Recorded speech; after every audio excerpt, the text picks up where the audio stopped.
Assalamualaikum warahmatullahi wabarakatuh. Alhamdulillahi rabbil alamin. Wassalatu wassalamu ala asrafil anbiya'i wal mursalin Sayyidina wa maulana Muhammadin wa ala alihi wa sahbihi ajma'in, amma ba'du.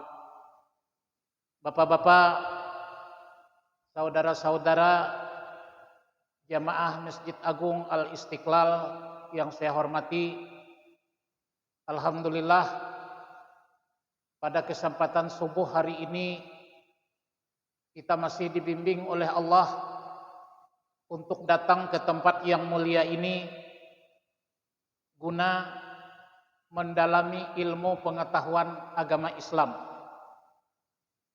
Karena sesungguhnya manusia itu akan sempurna kehidupannya di dunia dan di akhirat apabila dia memiliki ilmu pengetahuan.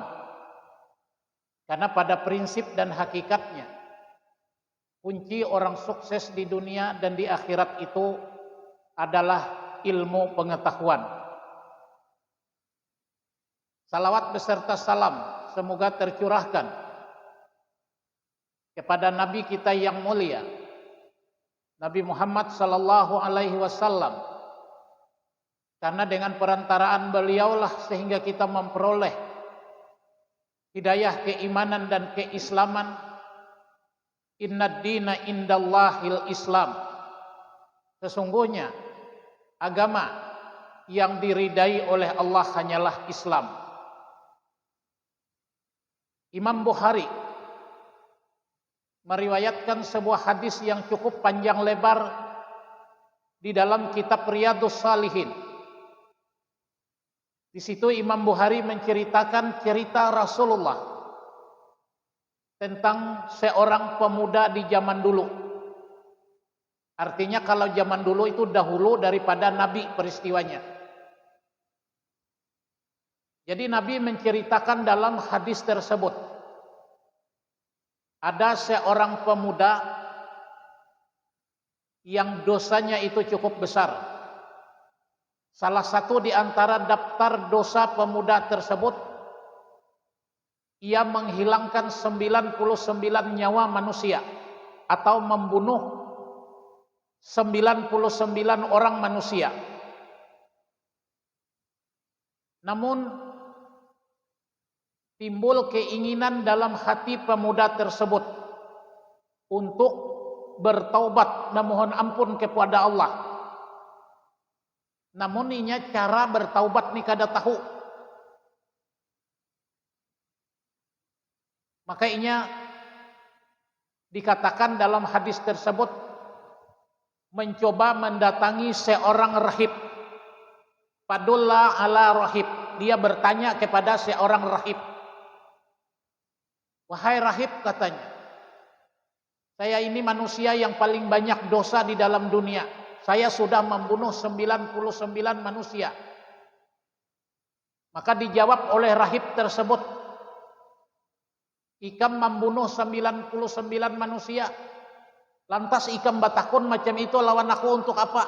Aku ujarnya ingin memohon ampun kepada Allah, tapi caranya aku kada tahu. Ujar rahib tersebut, dosa ikam terlalu besar, terlalu banyak, tiada maaf bagimu dan tiada ampunan bagimu. Mendengar jawaban rahib tersebut demikian, maka pemuda tersebut langsung naik emosinya. Dia pukul rahib tersebut, langsung meninggal dunia. Ganap 100 nang dibunuhnya manusia. Tapi inya tidak putus asa untuk mencari jalan keluar dari setiap permasalahan kehidupan yang ia hadapi. Maka dikatakan dalam kalimat hadis itu, dia mendatangi seseorang lagi. Padullu ala rajulin alim. Maka ia mendatangi seorang alim. Dia utarakan permasalahannya bahwa dia telah membunuh 100 manusia. Apakah ada ampunan bagi saya? Kata orang alim tersebut, jangankan membunuh 100 manusia, walaupun lebih pada itu, Kalau ikam hendak meminta ampun lawan Tuhan, Tuhan akan mengampuni dosa-dosa ikam. Cuma dengan syarat, ujar orang alim itu, ikam mengambil tempat tinggal pindah dari desa ikam bermaksiat tu mencari desa nang bagus. Maka menurut cerita hadis tersebut, berjalanlah pemuda itu. Tatkala di tengah jalan, mendadak malakal maut diutus oleh Allah untuk mencabut nyawa si pemuda tersebut, maka meninggallah ia. Tatkala pemuda itu meninggal, maka datang 2 orang malaikat. Fa'ahtasammat fihi malaikatur rahmat. Maka berkata malaikat rahmat, orang ini akan saya bawa ke dalam surga. Wa malaikatul ajab. Maka berkata malaikat ajab, wahai malaikat rahmat, enak kamu bawa ini orang mau ke dalam surga. Inyadi belum berbuat apa-apa lagi, belum ada kebaikan sama sekali. Maka karena nang bertengkar ini sama-sama malaikat, sama-sama orang pintar, akhirnya Tuhan dengan keadilannya mengutus 1 orang malaikat sebagai wasit, sebagai penengah. Jadi ujar malaikat nang turun tersebut supaya adil. Malaikat rahmat kada salah, malaikat ajab kada salah. Ukur pemuda ini dari desa nang inya maksiat kepada desa nang inya tuju, nang mana nang lebih parak antara desa tersebut. Maka diukurlah oleh malaikat. Ternyata dikatakan dalam hadis itu, pemuda tersebut posisinya meninggal dunia itu berada di tengah jalan, namun dadanya mereng ke arah desa yang akan dituju untuk berbuat baik, cuma dada mereng. Ujar malaikat nang menjadi wasit tersebut, bawa malaikat rahmat, ini hak ikam karena dadanya cenderung ke arah desa yang inya ingin berbuat baik. Padahal pemuda tersebut belum berbuat kebaikan sama sekali di dalam hidup. Dari hadis itu menggambarkan kepada kita bahwa Tuhan tidak pernah dendam dengan hambanya. Sepanjang hamba itu memohon ampun kepada Allah terhadap kesalahan yang kita lakukan, Tuhan akan mengampuni. Nah, cuma apapun maksiat yang kita lakukan, sebejat apa perjalanan hidup kita, kalau kita meminta ampun kepada Allah, Tuhan akan mengampuni dengan syarat.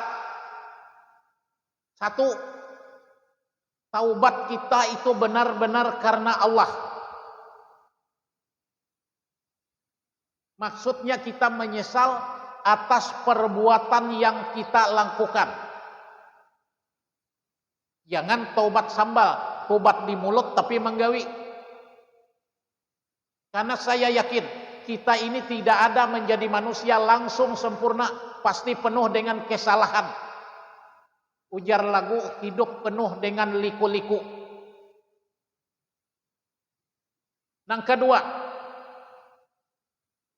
iringi taubat kita itu dengan memperbanyak perbuatan yang baik. Yang ketiga, niat sungguh-sungguh. Jadi perbuatan baik dia dengan niat sungguh-sungguh dan diiringi dengan melakukan salat 5 waktu. Dan langkah selanjutnya dengan banyak berzikir kepada Allah. Jadi kalau disebut zikir, zikir itu bukan hanya kalimat la ilaha illallah. Membaca tasbih juga zikir.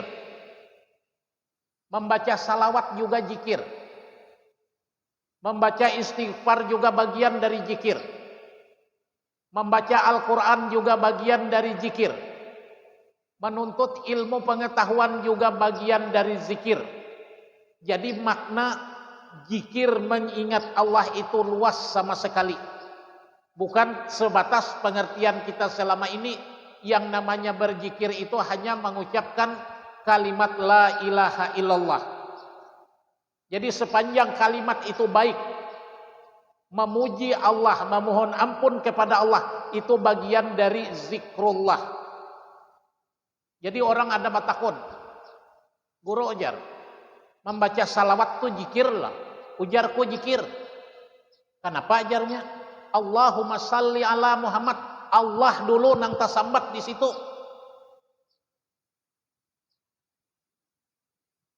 Jadi para guru-guru melajari mun kawa membaca salawat tuh paling sedikit 10 kali sehari. Mun kada kawa juga 10 tuh terlalu. Misal salawat nang paling pendek sallallahu ala Muhammad. Ya Allah, beri kemuliaan kepada Nabi Muhammad. Jahirnya kalimat itu kita memohon kemuliaan kepada Allah tentang Nabi Muhammad. Nabi Muhammad itu tanpa kita doakan sudah mulia di sisi Allah. Sebujurnya hakikat kalimat itu kita memuliakan diri kita sendiri.